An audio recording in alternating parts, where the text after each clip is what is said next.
Hello everyone, I hope you're all doing great. Civil Services Examination Mains 2022 GS Paper 1. It was conducted about 2 weeks back. Now today's video will comprise of two things. The first part is we'll figure out the final form of the answers that are to be put on paper on that examination day. Second part, we'll try to figure out the best strategy to get to your own final form as quickly as possible and as efficiently as possible. Now, what do I mean by final form? Well, it's the stage that is amenable to clear that examination. You have cleared the entire syllabus, you have developed a sound understanding, you have attempted the mock tests, you have worked on your weaknesses, you are fairly confident of your abilities, and there's a bit of nervous energy, but you are largely positive and ready to attack the examination. That is the final form, and that is what is required on that eventful day. All right, so let's get into it. What kinds of skills were actually tested in this examination? The first and foremost aspect is the ability to handle pressure, both on the day of examination and weeks and months prior to that. On the day itself, you will have to write all the questions, 20 questions, within the time frame, 7 and 10 minutes for 10 markers and 15 markers. You'll have to organize all your information, you'll have to keep your calm, you'll have to keep your cool, so that you address the demands of the question, so that you don't miss out on key aspects, so that you can interrelate all the knowledge within the questions framework. Before the examination itself, there's a long drawn process wherein you'll have to handle the pressure. Life will throw a lot at you. Apart from that, you'll also have to balance GS optional essays. You'll have to declutter a lot of stuff. A lot of stuff is available in the market. You mug up a lot of things. You develop a lot of understanding.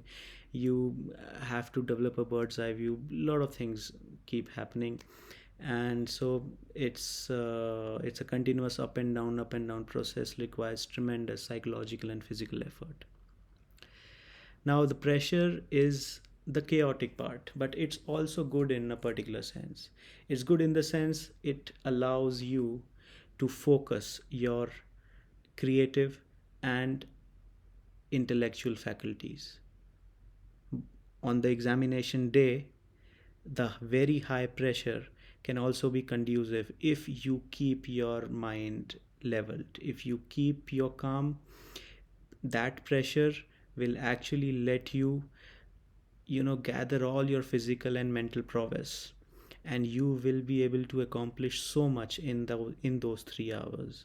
You'll be surprised to observe yourself extracting things that you read probably 2 or 3 years back, interrelating a vastly different aspects of the examination, bringing out various examples. You'll be really surprised what all you can achieve within those 3 hours. So that's the positive aspect of the pressure.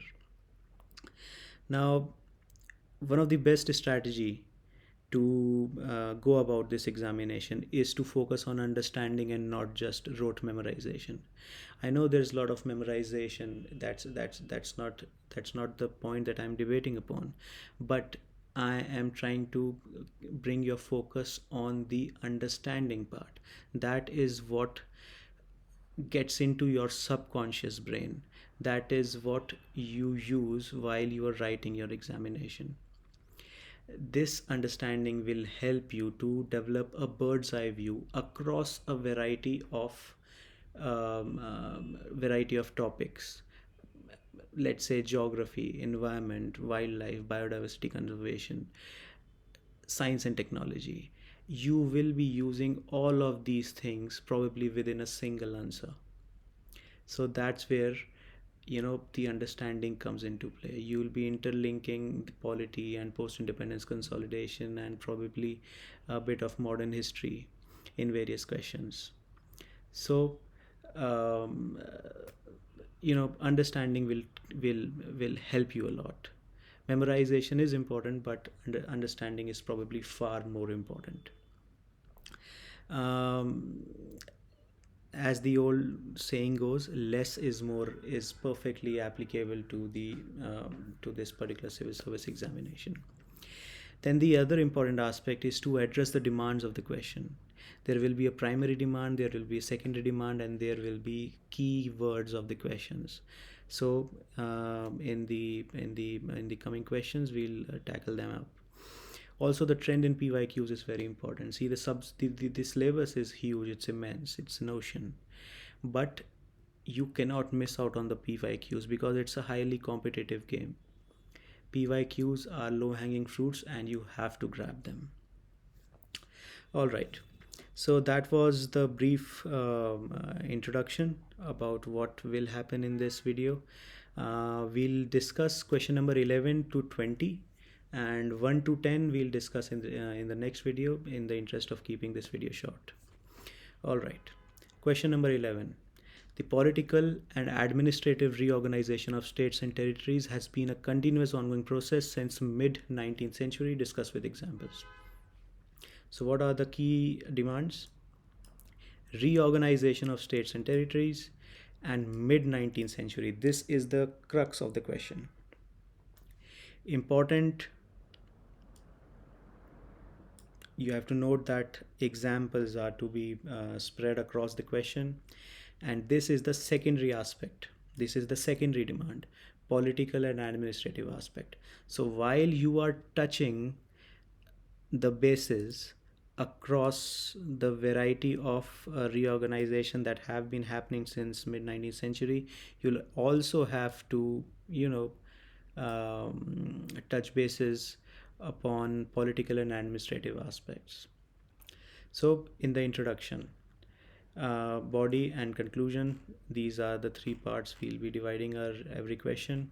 In introduction, one of the strategy is to give a historical background, or just if not even historical, just a background of the issue. In this question, they are asking about mid-19th century, so probably it's best to describe what happened till mid-19th century just briefly.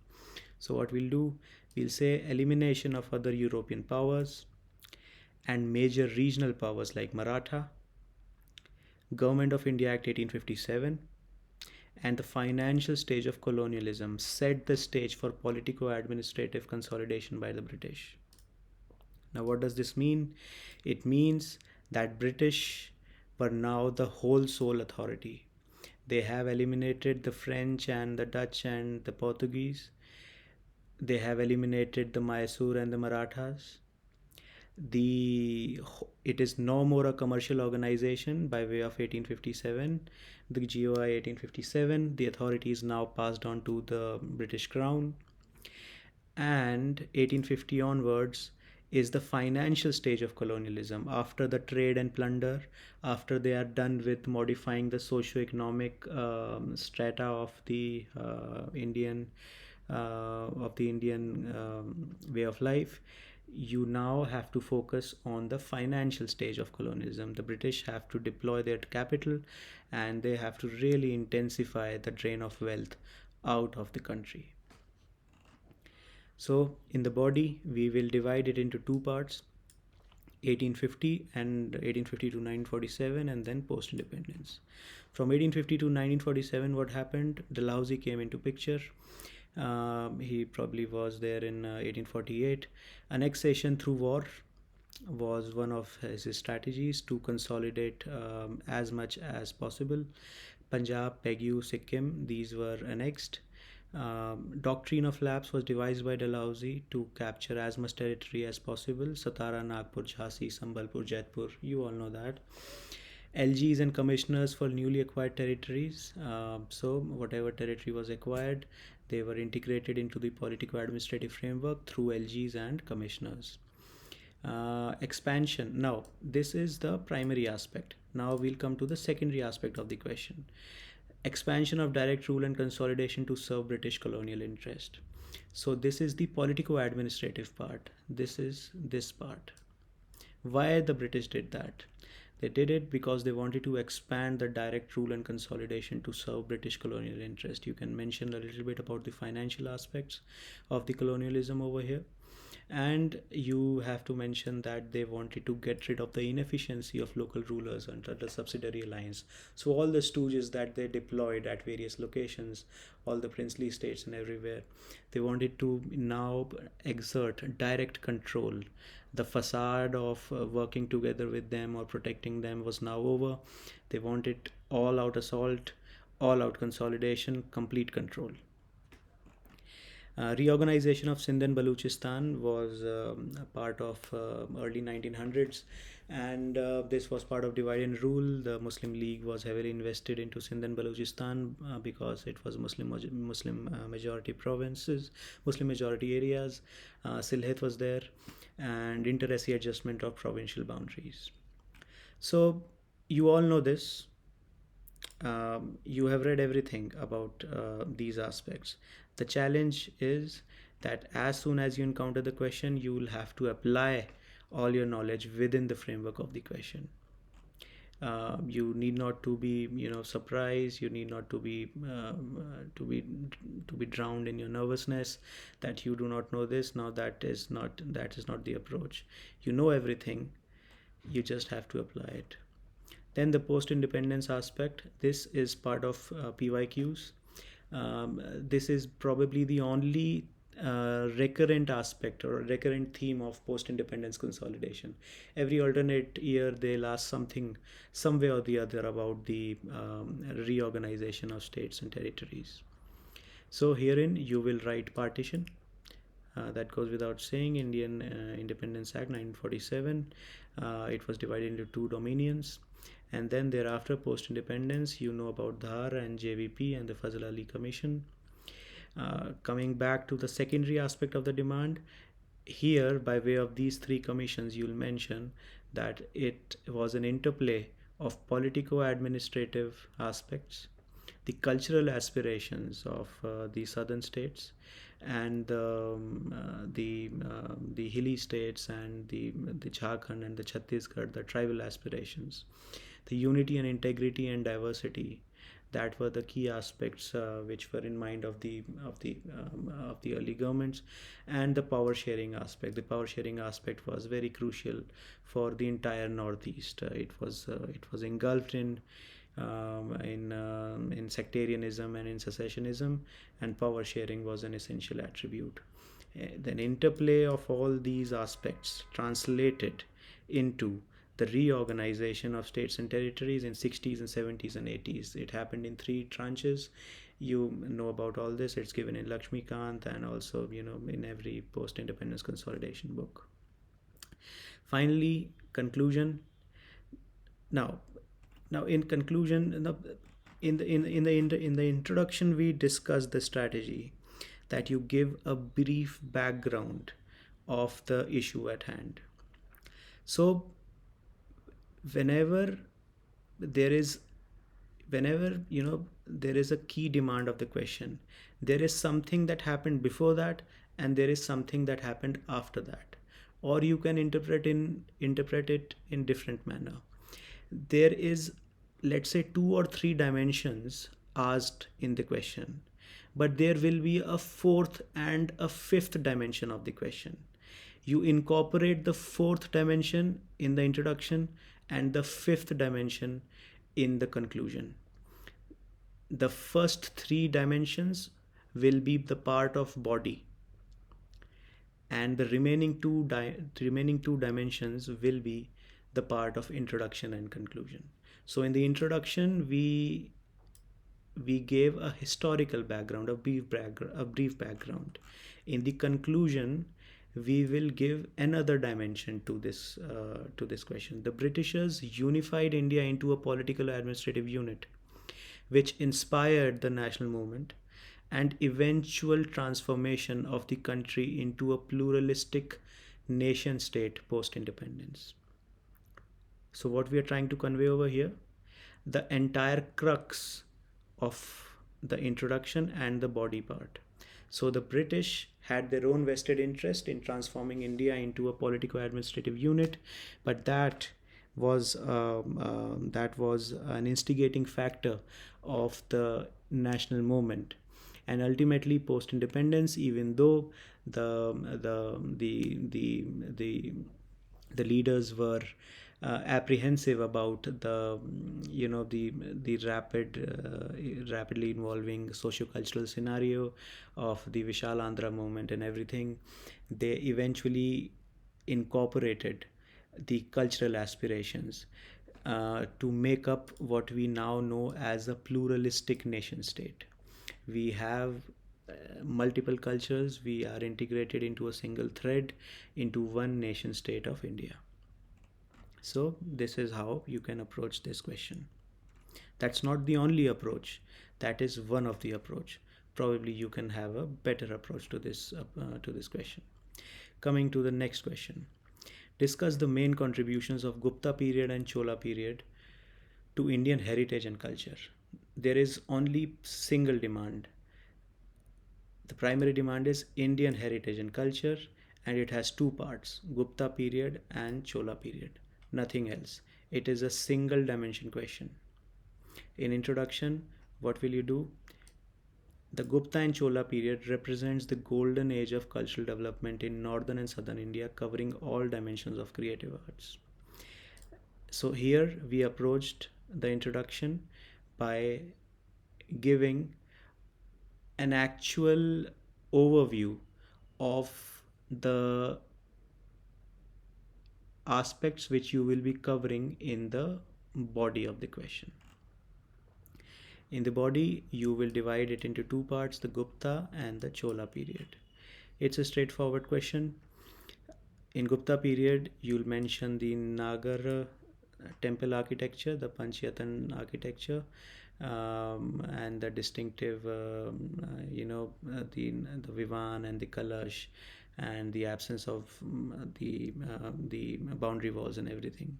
All that you are aware of that. The Ellora caves. Ellora caves were the paintings were important aspect of the Gupta period. The Chaitya and Viharas were important aspect which took place in the post-Mauryan and Gupta period. All three religions were covered in the Ellora caves. For example, the Kailash temple, the Dashavatar caves, the Indranath Sabha, the Jagannath Sabha. These belong to the Jainism, and they were Buddhist paintings. So they covered all three aspects. Then the Sarnath school, the Sultanganj Buddha, the Dhamek Stupa. This was a separate cream colored sandstone based school of architecture. There was use of metal as well, very less nudity. Then there is Sanskrit literature. The Gupta period was marked by Navratna. There were a lot of scholars in the courts of Gupta period, especially the Chandragupta II. Kalidas, Vishakadat, Dandin, Sudra, Karyabhatta. Kalidas wrote Shakuntalam and Malvika Agnimitra. Vishakadat wrote, I believe, Mudra Rakshasa. Dandin wrote Kavya Darsha. Aryabhatta wrote Aryabhatyam. Vagbhatta wrote Ashtang Samagraha. Ashtang Samagraha was basically a collection of medical texts. Varamhira wrote Pancha Siddhantika. It covered about solar system and astronomy. Aryabhatta too wrote about astronomy and mathematics. Manusmriti was also compiled in this period. So this is the broad base of Gupta period in terms of what they contributed to Indian art and architecture and the heritage.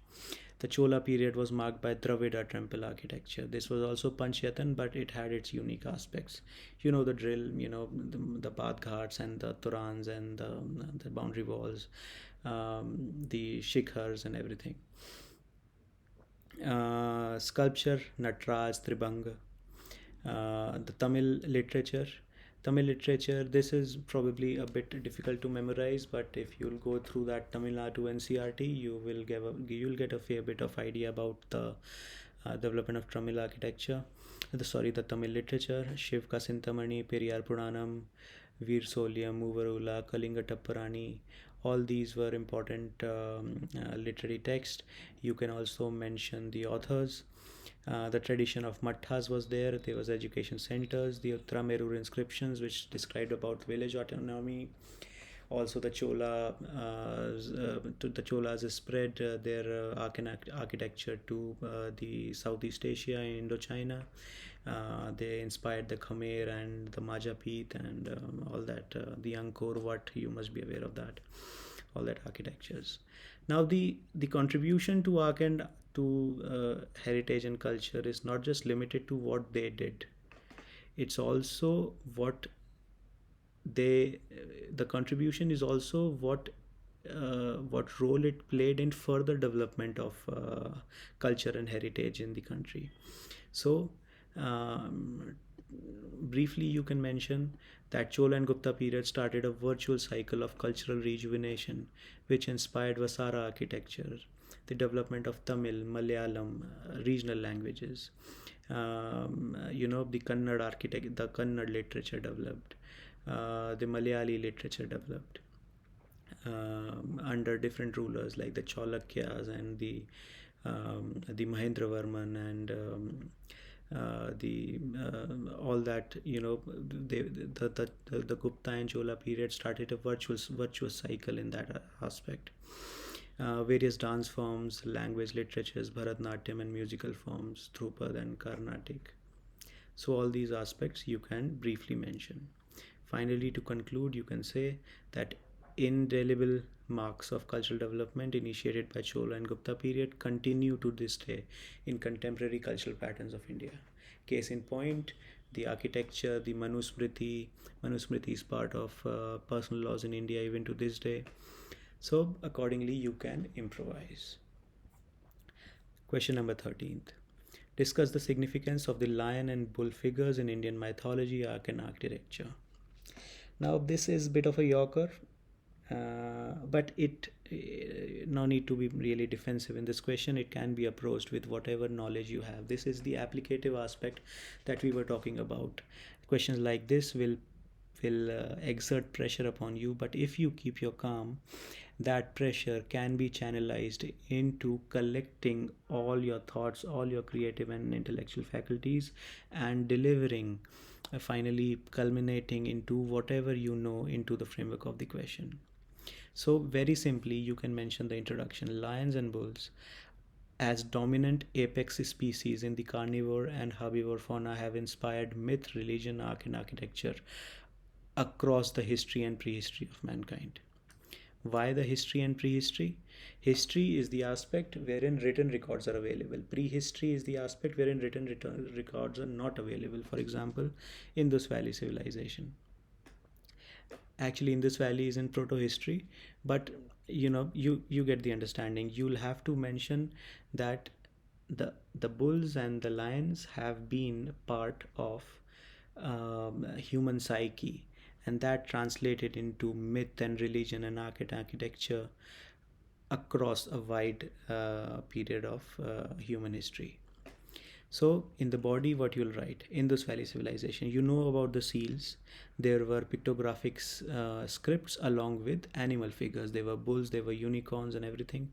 I don't remember lions were there, but bulls were definitely there. So you can mention the bulls. So common sense. What would you do with the inscriptions and the bulls? You are obviously doing nature worship. Nature worship was the primordial form of religion. Bull figures were associated with Pashupati seal. This is also you're aware of. Pashupati seal was a male figure sitting in Padmasana, and it had the various seals were there in Mohenjo-daro, and there were bull figures around it. So that was probably the starting point of the Shiva and the Nandi dichotomy that we later saw in the full-fledged Hinduism. So you can briefly mention Indus Valley civilization. Then in Ashokan period, you are aware of that. The Sarnath pillar and capital, lions and bulls were part of the abakus and also the capital part of the pillars. They were later adopted as national emblem. Now, what is the importance? What is the significance? Associating power and qualities of lions and bulls with the state authority. Obviously, these are majestic animals in their respective carnivore and herbivore kingdoms, and associating the state authority with the qualities that are generally attributed to lions and bulls, like ferocity and power and kingship, you know, and, all these things. So accordingly, they are associated with state authority and religion. Also, in religion, these animal figures are incorporated to claim legitimacy and display power. Then you can mention Hinduism. You are aware, most of you are aware of the bulls and lions used as vehicles of God Shiva and Goddess Kali or Durga. Now, they are also part of our temple architecture, of our sculptures. You know that outside the temples, outside the Garbhagriha, there are, you know, variety of sculptures incorporating lions and bulls figures. Anthropomorphizing lions and bulls part of polytheistic religion. Their power, grace, qualities are attributed to the deities. Now, here, you know, if you notice the trend, you are just mentioning whatever you can recollect about use of bull and lions in variety of cultural aspects. You need not to go into the theological aspects. You need not to go into the actual the fundamental basis of why, what is it about the lions and bulls that goes into human psyche and then, you know, comes into various forms of religion. Just keep mentioning whatever you can recollect, whatever you can garner, and try to use common sense to to display that you can somehow link the use of lions and bulls in variety of cultural aspects. Then you can mention totems. Various tribes use bulls and lions as totemic emblems. They are considered sacred, and they are part of their totemic religions. Also, if you notice that in present day we have a fascination with animals. A lot of sports teams, if you notice the teams of IPL, you'll see that their logos have lions and bulls and everything, you know. So that is also an important aspect that you can mention. In literature too, you are aware that Ramayana, Mahabharata and Panchatantra, these are all myths, mythologies. They have abundant examples of lions and bulls. Panchatantra is all about, you know, animals talking and conveying stories about them, their virtues and their attributes. So accordingly, you know everything. You just have to, you know, garner your energies and just put it on the paper. Jallikattu, you're all aware about this issue. What do? They kind of engage with the bull, and I don't know whether they kill it or not. I'm not completely aware about the ritual, but I know, but I can say that, you know, taming or overpowering the bull is considered a mark of chivalry and human strength and spirit. It's not just about human strength, it's also about the spirit. You go into a dangerous territory with a bull. It's a ferocious animal. You try to capture it or subdue it, you know. Keep the ethical issues apart, but it is a part of human psyche and part of human culture. Bullfighting is also part of, you know, many other traditions across Italy and France and Europe. So humans are, you know, somehow they associate themselves with these animals and their qualities. Finally, you know, once you're done writing with all these aspects, you'll automatically, your brain will churn out something to conclude. As you will be writing all this, you will find something in the end to conclude about. The reverence and fascination with lions and bulls continue to this day in the form of cow worship in Hinduism, totemic emblems on sports teams, conservation efforts, probably as a spillover of art, myth, and religion. So, a lot of conservation efforts. A lion is our, tiger is our national animal, but we have a lot of thrust on lions and animal conservation. Judiciary is also very active. So it is part of way of it is part of our Indian civilizational ethos, that animals and conservation efforts, and they tend to cover variety of cultural domains, and they also spill over into our daily life, into our rituals, into probably political administrative aspects as well. Now, coming to the 14th question: what are the forces that influence ocean currents? Describe their role in fishing industry of the world. Two straightforward dimensions. What are the factors that influence them, and what is the fishing industry? In the introduction, here you can simply define an ocean current. Ocean currents are narrow and shallow streams of water that circumnavigate the ocean margins. You can also add some other aspects like thermohaline circulation, biogeochemical cycles, etc. But you want to expand, you can expand, or you can just simply mention it in 2 lines. The body. In body, the first aspect is forces influencing the ocean currents. What is it? The first one is gravity. Gravity guides the thermohaline circulation at the poles. The water freezes, salt is released, water gets heavier, it becomes denser. Under the effect of gravity, it sinks down, and then it moves towards the equator, at the subsurface level, at beneath the ocean, thousands of meters depth, deep down the ocean.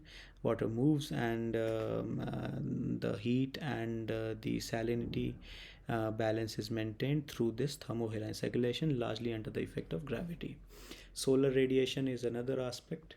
The tropics are heat surplus region, and the solar radiation will heat up the surface water, and it will guide the oceanic currents, largely the currents like north and south equatorial currents, and the Gulf Stream, etc. All those things.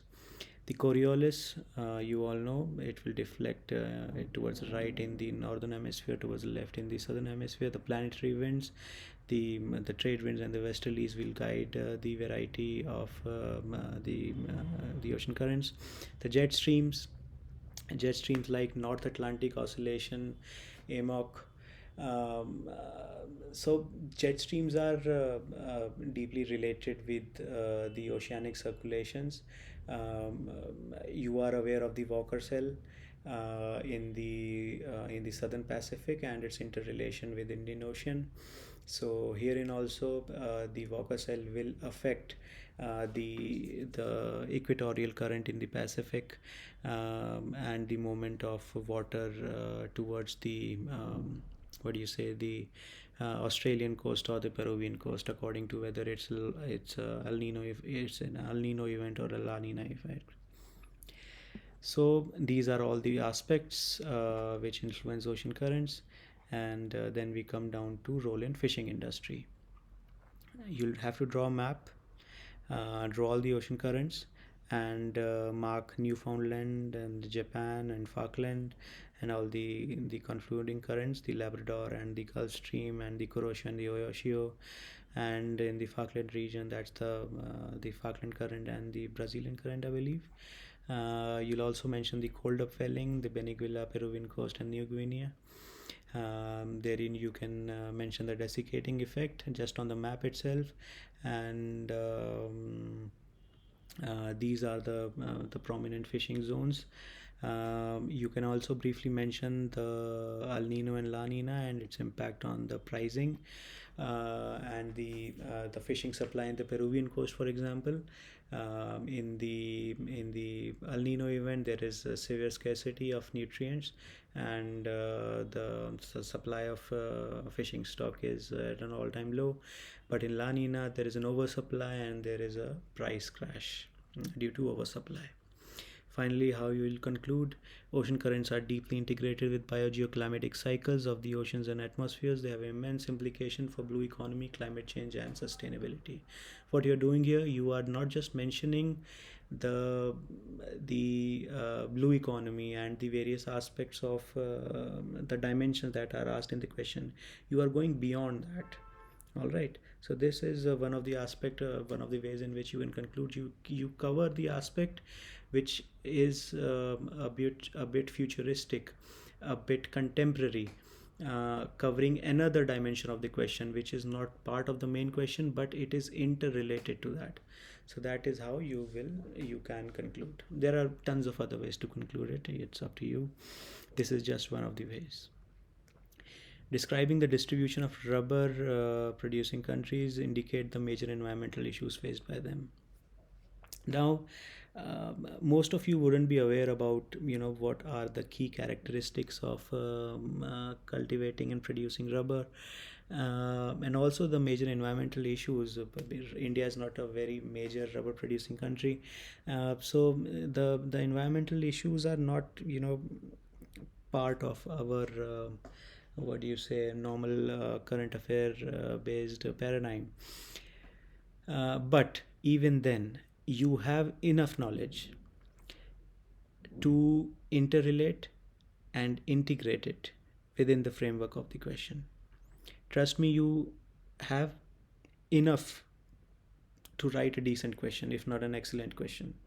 And that alone is enough to give you a competitive advantage. What you can mention: rubber is a tropical crop. We all know that. It is a tropical cash crop that requires high temperature, moderate to heavy rainfall, high moisture, and year-round frost-free environment. This is simply very basic, and you can use your common sense to write this. Whenever you are writing about a particular crop, like UPSC is in habit of asking cotton, and oil palm was one of the expected questions, but they asked about rubber. So you are generally aware about the basic climatic characteristics that are required. So you know that it is a tropical crop. It's largely grown in Southeast Asia and the Amazon rainforest and the tropical regions, the equatorial regions to be precise. And so you can simply mention high temperature, moderate to heavy rainfall, high relative moisture or humidity, and a year-round frost-free environment. This is how you can introduce. Now in the body, you'll have to give distribution, draw a map, and you don't have to be very precise. Pick up a few areas from Southeast Asia, Indonesia and Java, and you can take a bit of Vietnam and Cambodia and Myanmar. Then go to West Africa, the New Guinea region, and then the Amazon rainforest, part of Brazil and Argentina. What are the environmental issues faced by the rubber producing countries? Well, again, you'll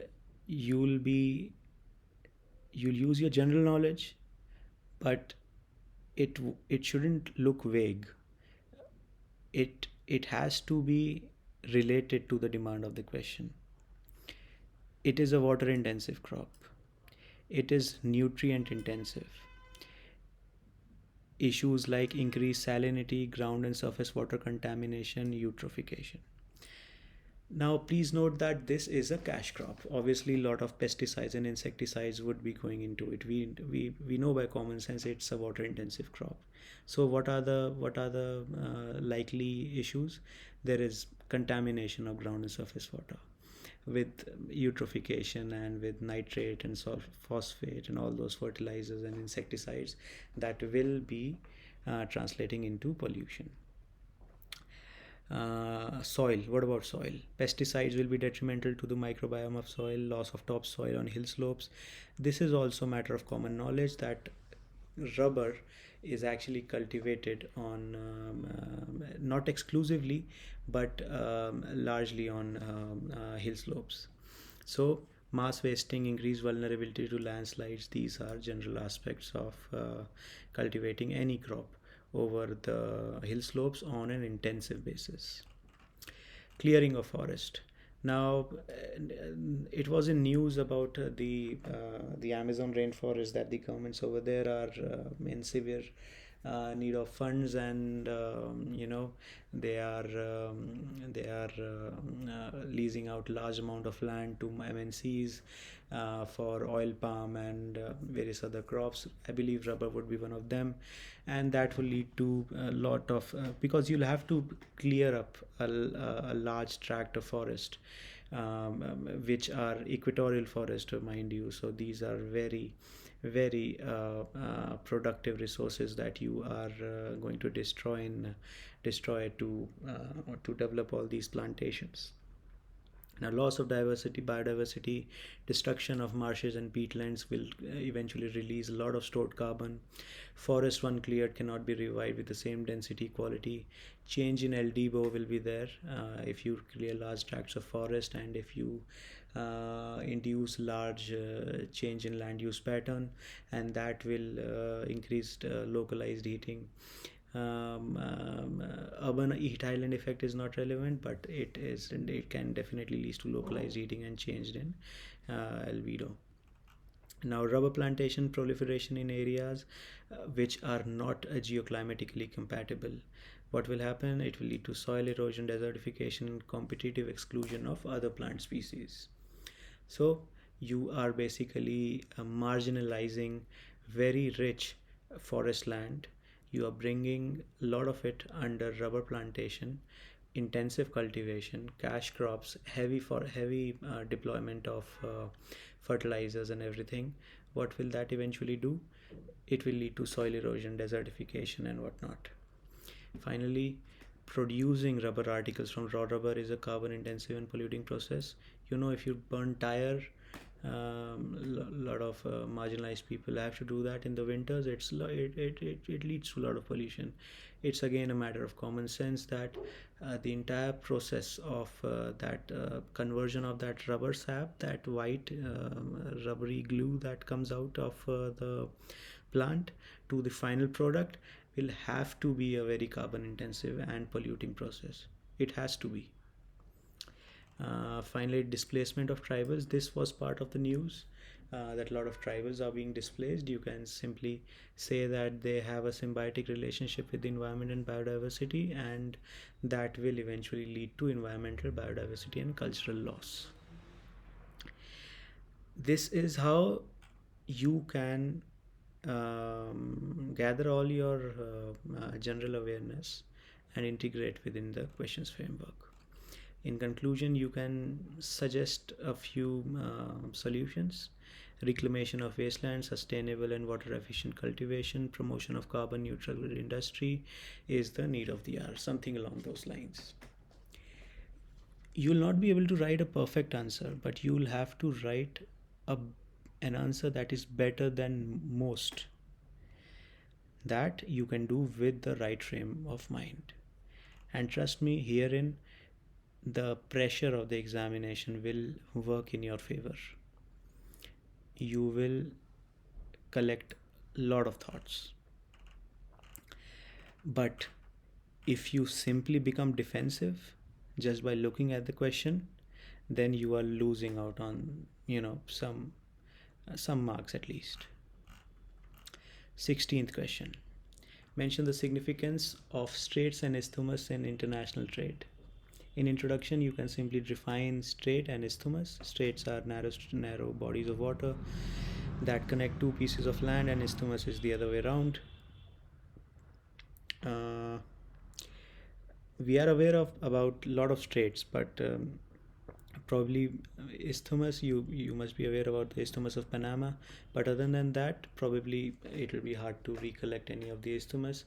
They are not part of general current affairs or contemporary affairs, but yes, if you are very thorough with your geography, then probably you would be able to recollect with isthmus, with a variety of examples of isthmus. Now, in the body, you simply draw a map and mark down all the important straits: the Hormuz and Bab el Mandab, and the Malacca, Java, Sunda, South China Sea, and the Dardanelles, and the Bosphorus Strait in the Black Sea, and the Isthmus of Panama. All these are matters of general knowledge. You must be aware of that. Just mark it on the map. Draw some sea and draw some sea line of navigations to demonstrate that these are the major paths of what do you say, sea-based trade lines. Now, you after the map, you can simply start with historical significance. In Indus Valley Civilization, we had the Lothal, which was connected with the Persian Gulf and the Strait of Hormuz, eventually to the Mesopotamian civilization and the Arabian and Persian civilizations. The imperial Cholas, they traveled across to the Indonesia and Java in their trade and cultural ventures. A lot of cultural significance over there, and also the ancient Silk Route. Just mention it in two or three lines, and then come down to the main part of the question. Why are they important in trade linkages? You have already mentioned the historical aspects of trade, and now you'll mention that almost 80% of global trade passed through ocean. That's a ballpark figure. Um, these figures are generally known in the course of studying for UPSC. You need not to quote any specific data. If you a specific source, if you're aware of that, it's all right. But otherwise, 80% is a ballpark figure. That's largely true of the world. That's largely true of India, and you can simply mention it. Access across continents, vulnerable choke points. You can elaborate on these aspects. See, these are four important points. You can expand on these points and mention two or three lines. You have a majority of trade that is happening through oceans. In view of this, the straits and the isthmus are hugely important for free and fair trade. Control over any of these straits has huge, enormous geopolitical implications. Not just economic implications, but a lot of geopolitical implications. Access across continents, vulnerable choke points. You can mention about the Strait of Malacca. How is it vulnerable for Chinese? You can also talk about how they are expanding their presence in the Arabian Sea across the Persian Gulf to safeguard their interest. And port of call is also very important. Singapore and Malaysia. And even Sri Lanka. These are areas which are very important port of calls for refurbishing, for servicing the ships, and for replenishing the supplies. Also multimodal connectivity and services. These are part of these port of calls like Hanoi and etc. You must be aware of all these aspects once in the course of your human geography and part of in general contemporary affairs. You can link within these aspects. Or how you can conclude the geopolitical significance, the Ukraine and the Black Sea. You can mention that the Ukrainian crisis is deeply linked with the Russia's vulnerability across the Black Sea and its interlinkages with the Aegean Sea and the Mediterranean. The Bosphorus Strait and the what's the other name? The Dardanelles Strait. You can also mention about the rule-based order and freedom of navigation, which is of crucial importance not just for India but also for peace and prosperity of the entire Indo-Pacific region and beyond. So these are the general points across which you can build your answer, and easily you can expand upon these. If you look at this, they are simply asking what is the importance in international trade. So in a way, it's just a one-liner answer that these are straits, ships have to pass through them, and that's it. That's the importance in their trade. but you'll have to use your brain a little bit more, and you'll have to expand on some interrelated aspects. So you'll mention some keywords like choke points and port of calls and multimodal connectivity. Just drop in some historical aspects as well. This will make your answer rich, and around these points you will write 2 or 3 lines, and that will give you that will give a complete holistic approach to that particular answer. All right, 17th question. Troposphere is very significant atmospheric layer that determines weather process. How? Single dimension. We have to talk about troposphere and what are the impacts on weather processes. That's the only thing. But even though the dimension is one, we'll break it down into variety of subparts. How we'll write the introduction? We can write the introduction in a sort of a definition. Extends from 8 to 18 kilometers, poles and equators, and then the tropospheric circulations are deeply integrated with the biogeoclimatic cycles of the planet. So this is how you can define troposphere. It is the part of atmosphere that extends from 8 to 18 kilometers, equator and poles, comprising of and the tropospheric circulations are deeply integrated with the biogeoclimatic cycles of the planet. In the body, you'll start with a diagram. In the diagram, you can simply draw the globe, give the Ferrel cycle, give the Hadley cycle. In between those cycles, draw the subtropical and the subpolar jet streams. Over the poles, just draw the polar vortex. Probably draw some Rossby waves, meandering waves, and that would be all. Expanding upon that diagram, you will now mention what are the key aspects of troposphere that impacts the weather process. The first is geostrophic waves. Now the the geostrophic waves are they are formed at the upper tropospheric layer at the interface of upper troposphere and stratosphere, and that is wherein the vertical shear is at the lowest. The winds take up almost 90 degree, and that creates a barrier. The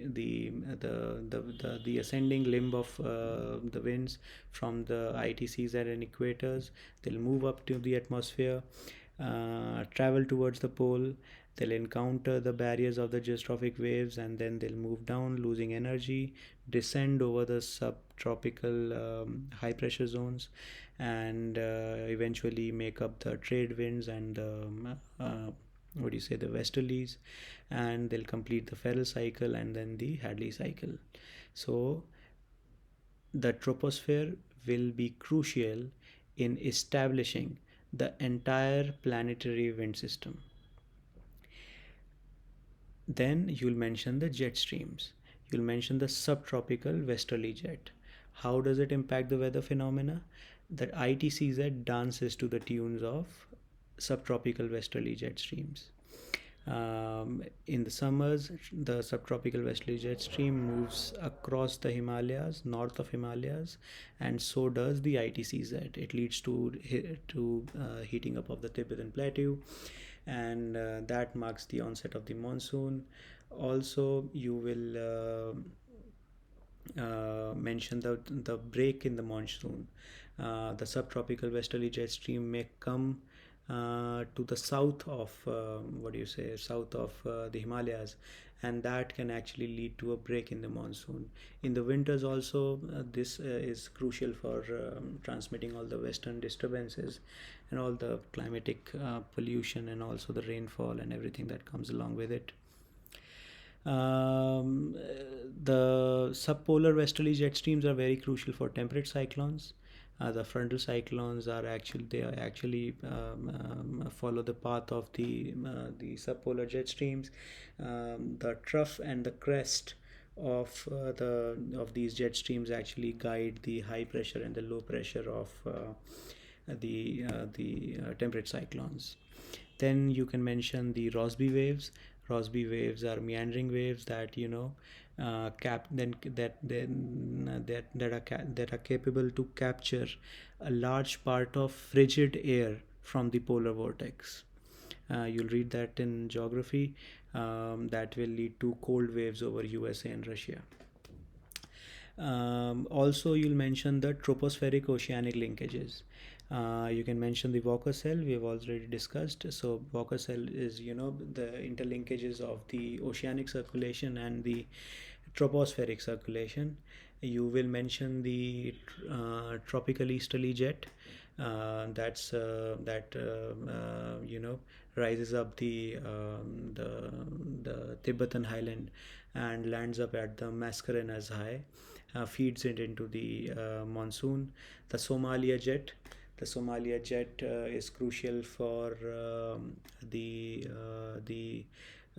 southwest ocean currents in the Indian Ocean. Also, the Atlantic meridional oceanic circulation that is also linked with tropospheric circulations, and this entire thermohaline circulatory pattern of AMOC is deeply interlinked with the ENSO, that is the El Nino Southern Oscillations, and also the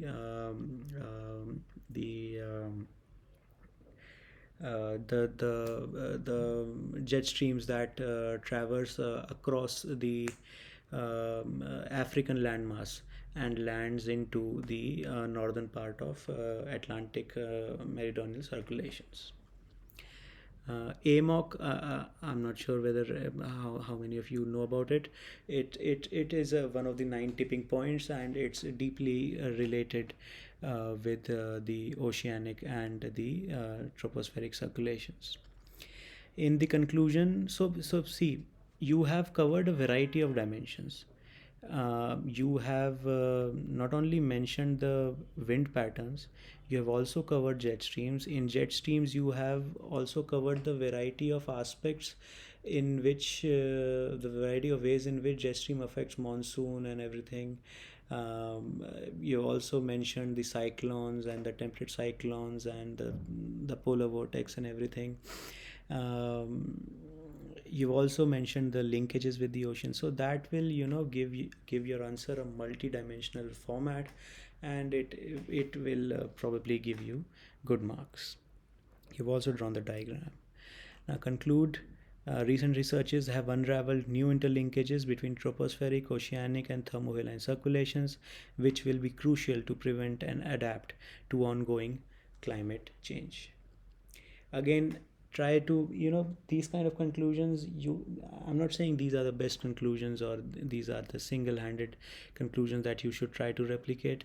There are a number of ways in which you can conclude, but what I'm trying to say is that as you are writing your answer, towards the end something will strike, something will click, and linking it with the contemporary significance, linking it with another dimension of what is not asked in the question but somehow it's related to that, that will give richness to your conclusions. Analyze the salience of sect in Indian society vis-a-vis caste, region, and religion. Now, sect is a group of people guided by common values, ideologies, interests, and goals. That's very easy to write such a definition or such a common understanding. Sect is not something which we deliberately cover in our UPSC preparation, but we are all aware about what sect is. So now is the time when you encounter this question, you have to use your common sense and your specialized knowledge which you have garnered over the years, and again play around, make some interlinkages, and keep it simple, keep it precise, unfold your thoughts, and as you unfold your thoughts, the question will automatically You'll be able to understand the key aspects that you'll be unfolding as you progress. So in the body, you'll start with caste. You can simply mention that sorry, in the introduction you can also mention a sect may over time become organized and institutionalized along the lines of caste, region, and religion, assuming much larger proportions. So see, the question is about the salience of sect in Indian society vis-a-vis caste, region, and religion. So, sect is probably the primordial aspect of any cultural or social organization.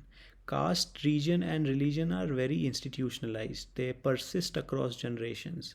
Their strengths and weaknesses are institutionalized into the society. Sect is probably a more primordial form of that. So, in the introduction itself, you will give a direction to your question. You will give your understanding of what a sect is. That is, it's a group of people just guided by some common aspiration and interest and goals. But you'll also mention that over time, a sect may over time become much more organized and institutionalized along the lines of caste, region, and religion, assuming much larger proportions. As soon as you will write this introduction, your mind will automatically attune to what you will be doing in the body part. So, dwelling about the caste, you can say that earlier they were occupation based sects. So there were sects like artisan guilds, there were banking systems that were propagated by a single community like Nakarattars. This example is mentioned in NCRT. Artisan guilds are also mentioned in NCRTs. They also you also encounter them in ancient history and everything.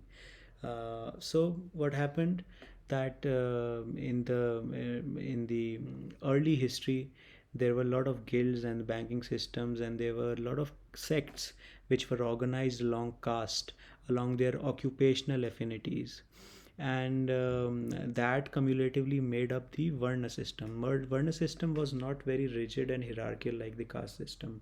There was a lot of mobility. You're all aware of that. So interlinking these aspects, you can mention that yes, sects were the rudimentary forms of caste-based organizations, and they were occupational affinities, and gradually they transformed into Jajmani system based on reciprocity. You are aware of the Jajmani system, that there was the landowning caste, and then there were the artisan caste, there were the farming caste, there were the landless caste, and they were all interlinked in a reciprocal relationships. It was not strictly equal, but there was an element of reciprocity, there was an element of sustainability, with a view to the socio-political framework of that period. Eventually rigidity came into being. It got incorporated into the caste system. Sanskritization, politicization of caste, and casteization of politics are contemporary phenomena. Post independence, they really exemplified.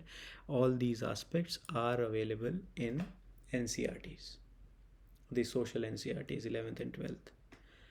So this is how you can approach sect based development of caste. Then in region, you can say that there are different tribes like Nagas and Kukis in the northeast. There are various village based and regional sects. So you can expand upon them a little bit, that these sects have very high regional affiliations. In your day-to-day practice also, you must be aware that people tend to ask, which city are you from, which region are you from, which village are you from, and instantly they tend to develop their regional affinities. That's particularly strong in Bihar, and in Maharashtra and in southern states, in Punjab, Haryana. Not particularly. It's probably a countrywide phenomena. So Accordingly, you can unfold that there are various sects that develop along the lines of various regions. You can also mention that the Marathas, the Bhosles and the Peshwas and the Holkars, etc. They belong to different region. They had regional affiliations within them, and cumulatively they made up an entire political unit. Then you'll have to mention the negative undertones of regionalism, Naga nationalism or the Maratha regionalism. There are tons of other examples of regionalism. You are aware of the issues of regionalism. The thing is, in this question, you have to transition from sect to the negative aspects of regionalism. In religion too, getting the examples of sects is not very difficult. You just traverse through the across the history and then to the contemporary times.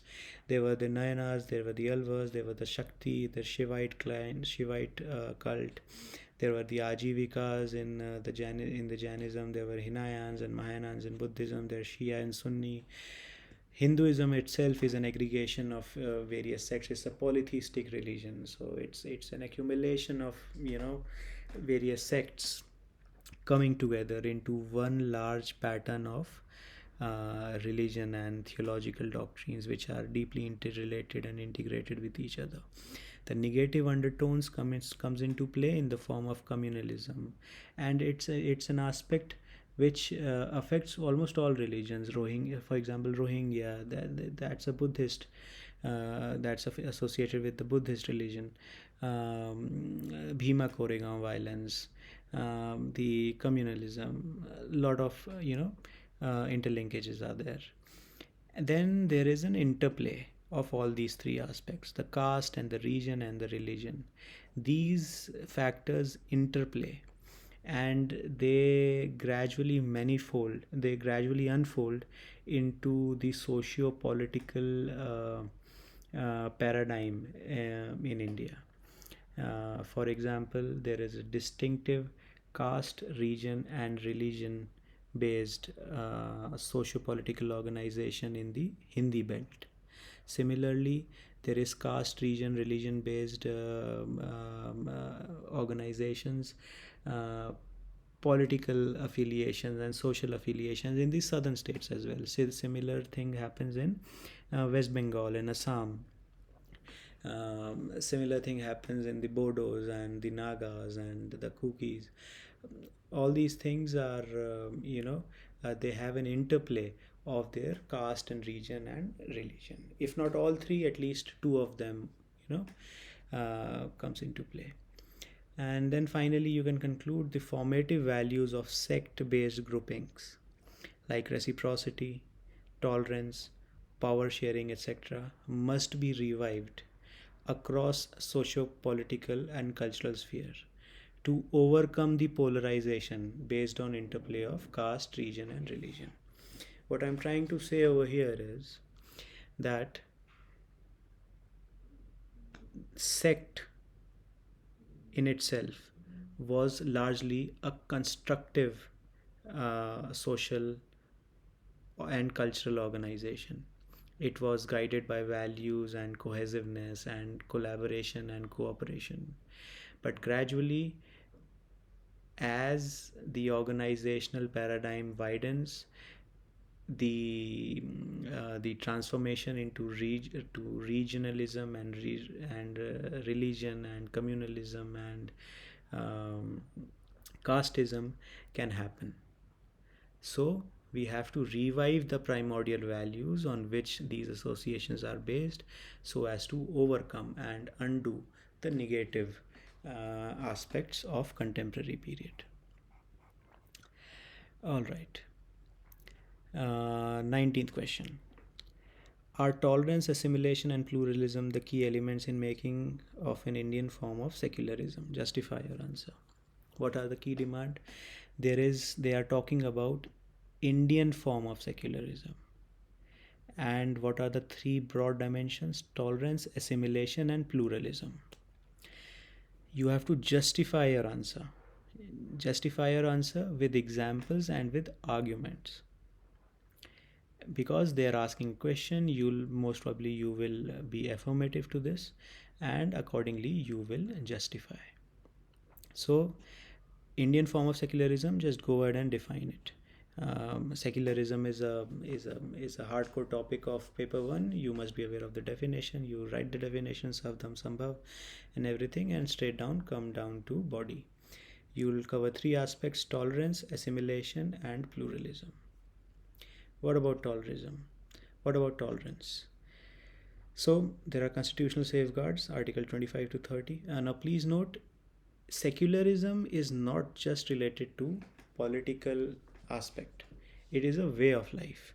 Especially true with India, it is a way of life. In foreign countries, secularism is largely a political concept, especially in Europe and West.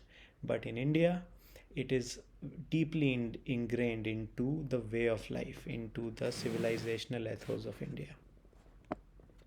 So, how will we progress? Constitutional safeguards, 25 to 30, regional parties, competitive politics based on universal adult franchise.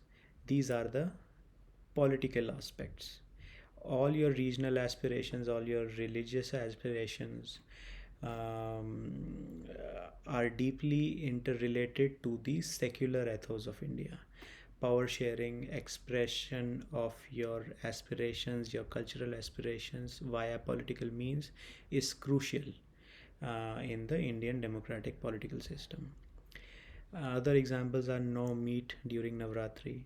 McDonald example, you must be aware of that. It's given in the NCRTs that McDonald doesn't sell beef in India. So that's kind of Indianization of that. And the aspect of it's given in globalization, but it's part of secular ethos. It's part of the tolerance that is all pervasive in Indian society. Special consideration for namaz and Ramzan. In a lot of areas, they provide space and official breaks, and in some cases also security cover for namaz and Ramadan. Then high threshold of reasonable accommodation. In Western nations, they have very low threshold, but in India, you have very high threshold of reasonable accommodation. You'll accommodate kirpans of the Sikhs, the hijab of the Muslims, the turbans of the Sikhs. State will extend their support to Mansarovar Yatra. Historical significance, you can write Akbar, he constructed Govind Dev Temple, Ibadat Khana, an agglomeration of all three religions. And then Deen Ilahi, it was a very secular form of religion.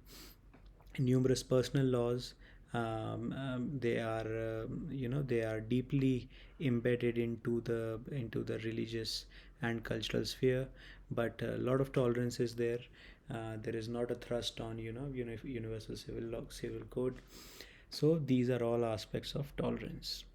What about assimilation? So assimilation is syncretism. You assimilate whatever you get from various aspects. You integrate and assimilate, and accordingly you grow your civilization.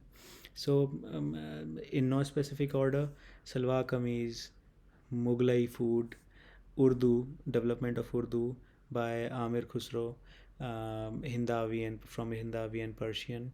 The tradition of historical writings from Abul Fazl like Ain Akbari and Babarnama. Then there were Pala School of Architecture, Indo-Islamic school. Also, there are numerous other architectures. For example, there is that the Malwa style of architecture. That is very wide and expansive, and that also assimilates various forms of architectural designs. The Sufi Bhakti movement of the medieval period. The Bhakti movement itself was an offshoot of Sufi tradition. And then there were the what they were called. They were called the balls. I can't remember the exact spelling, but they were basically a group of monks and cultural revivalists who would preach both the Hindu and Muslim teachings. You can mention the example of Kabir. Stupa art. In stupa, it was an incorporation of the earlier tradition of Vedic mounds, and they transformed it into the Buddhist stupa art. Then regional languages and regional architecture. From Sanskrit, there was Pali and Prakrit, and then there were development of regional languages via Bhakti movement.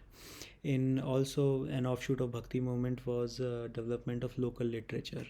The Sasi Pannu, Heer Ranjha, Radhe Krishna, they're all inspired from each other.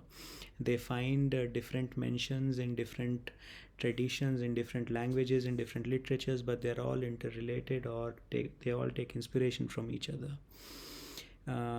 Sanskrit has many words from the Dravidian languages, and Dravidian languages have a lot of words from Sanskrit language. The Kashmiri language has a lot of words from Sanskrit. Panini was an Afghan scholar who actually was an authoritative grammarian of Sanskrit. So all these things are assimilative aspects of our culture. Nadukal worship, hero worship, that is part of a lot of cultures, not just in South but also in the northern part. What are the pluralism? So the pluralism aspect of secularism, almost all major religions cohabit in India. There are the Parsis and the Christians and Buddhists, Jains, you name the religion, it's in India. Almost 780 languages, thousands of castes, multiple hierarchies. Some are dominant, some are, there is this fourfold division of caste, but there is also a lot of intervariations. The dominant castes are there, which have very high status in the local hierarchies. Also, one caste is, OBC in one state, in the other state it is probably SC category, probably general category. So lot of pluralism, a lot of sects are there. We discussed about sects in the previous questions. Regional cultures are there, Durga Puja and Navratri. There are so many different forms of the same festival. They celebrate it in different forms. The festivals, Onam and Pongal and whatnot. You can mention endless amount of information is there. Rich tradition of syncretism, the Vasara architecture, the Ellora paintings comprising of all three religions, etc. So you have a lot of stuff to write in this. Conclusion: secularism in India is unique in the sense it's not just a political concept, it's a way of life, deeply embedded in our civilizational ethos, syncretic history, and national character. This is how you can summarize. One of the ways. You can obviously find better ways. This is one of the ways you can conclude about secularism, that it is deeply embedded into our psyche. It's part of our national character. It's part of our everyday life. It's uniquely Indian in character. Okay, this is a long video. 20th question: elucidate the relationship between globalization and new technology in a world of scarce resource with special reference to India. What's the key demand here? The key demand is new technology and scarce resources. You have to analyze this with a view of globalization. All right. So it's a question primarily on globalization, but in globalization, the focus is on new technology and scarce resources with a special reference to India. So define globalization. Pick any choice. Pick your choice. There are n number of definitions for globalization. Use use either of them, or give a brief background, historical background, whatever. Body part. Globalization has been a boon for fulfilling India's technological needs through the trade of critical minerals and technology access, transfer, and funding. This is the background. You can mention a few few aspects of technology that that was the result of globalization. For example, cryogenic technology. We developed it with the assistance of the Russians. Space technology, we had assistance of Russians as well as the French. So in this manner, you can mention one or two examples, and you can set a backdrop that yes, globalization has been immensely useful for satisfying India's technological needs and aspirations, and also the critical minerals. Now, the contemporary technological aspirations in a globalized world are as follows. We'll divide into two parts: new technology and scarce minerals. So, what are the new technology? You can further divide it into energy, space, and general. In energy, you can mention high energy, high efficiency solar panels. You can mention high density lithium batteries. The next stage is solid state batteries, as lithium is very scarce.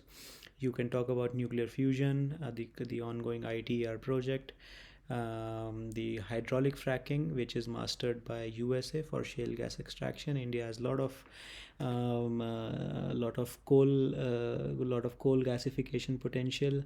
It has also a lot of gas hydrate potential in the deep sea. In the deep sea region, but that would require the prowess of hydraulic fracking and deep sea drilling and exploration. Currently, that technology is not available with India. Hydrogen fuel cell, that is, you must be aware of the hydrogen mission. 4th-gen biofuels that are also on the cards, and offshore wind energy is a very technologically intensive aspect. It's on India's cards. We have an offshore wind energy policy as well. Also important to note is that wind energy is very intensive in terms of dependence on rare earth metals and critical metals. So that is also a limiting factor in offshore wind energy. Then in defense and space, you can talk about nuclear powered submarines, missile defense systems, drones, laser based AI weapon systems, 5th-gen fighter jets, manned space missions. In manned space missions, the reusable launch vehicles and landers are of critical concerns. We are aware of the limitations of Chandrayaan 2, and also the ongoing Gaganyaan mission. We know that the most important aspect is reusable launch vehicle. We know about the SpaceX and the Falcon X.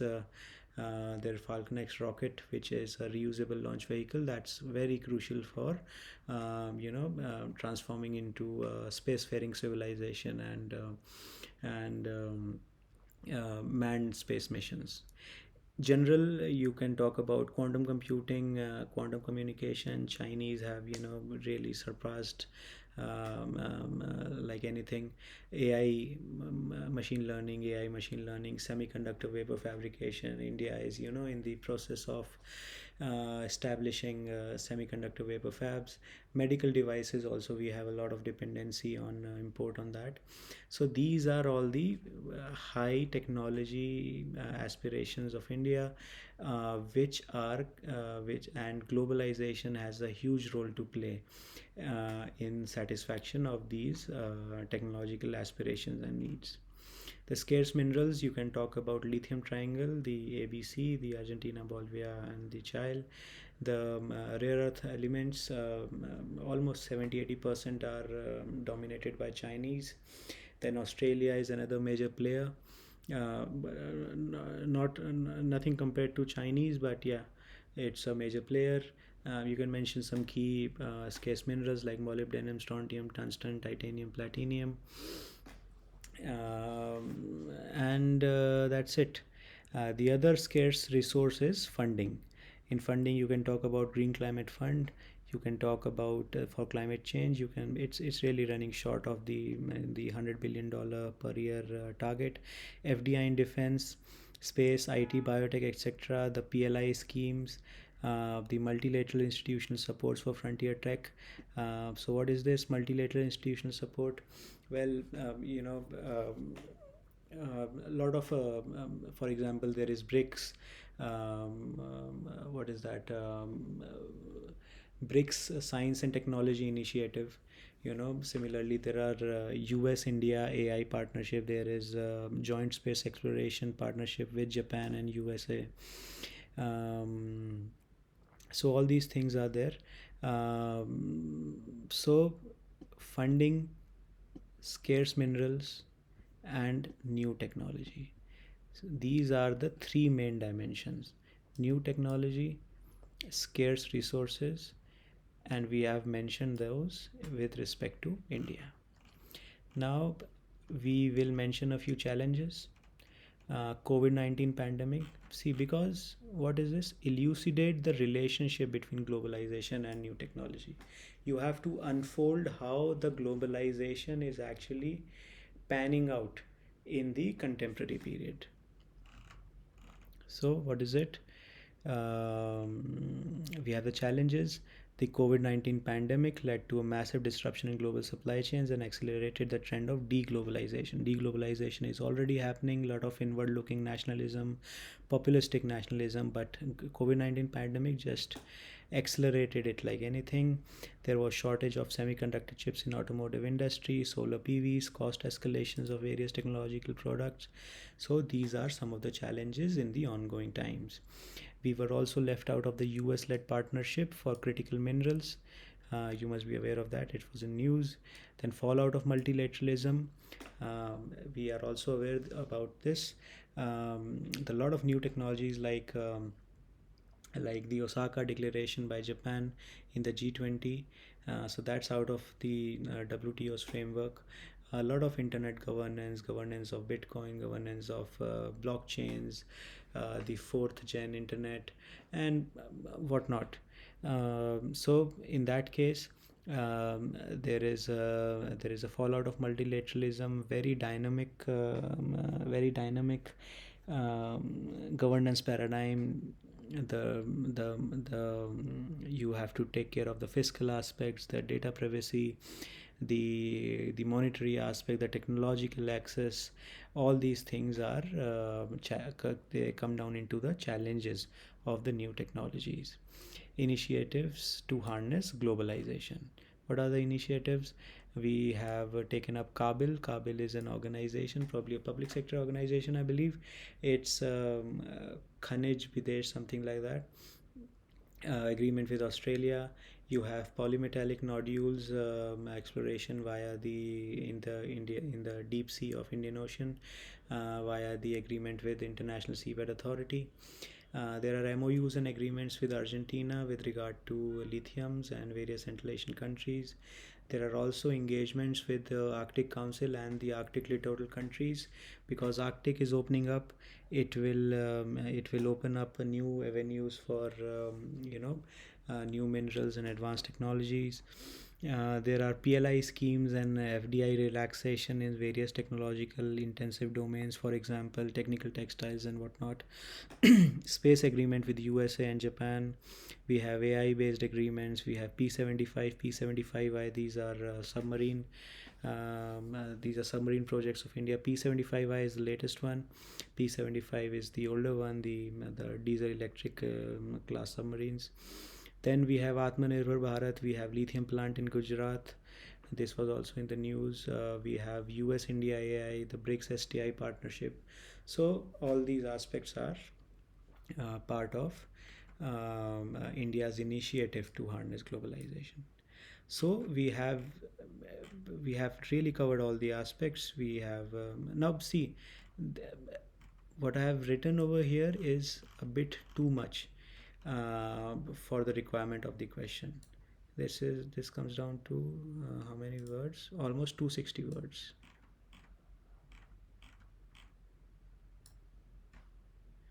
260 words. You don't have to write this much.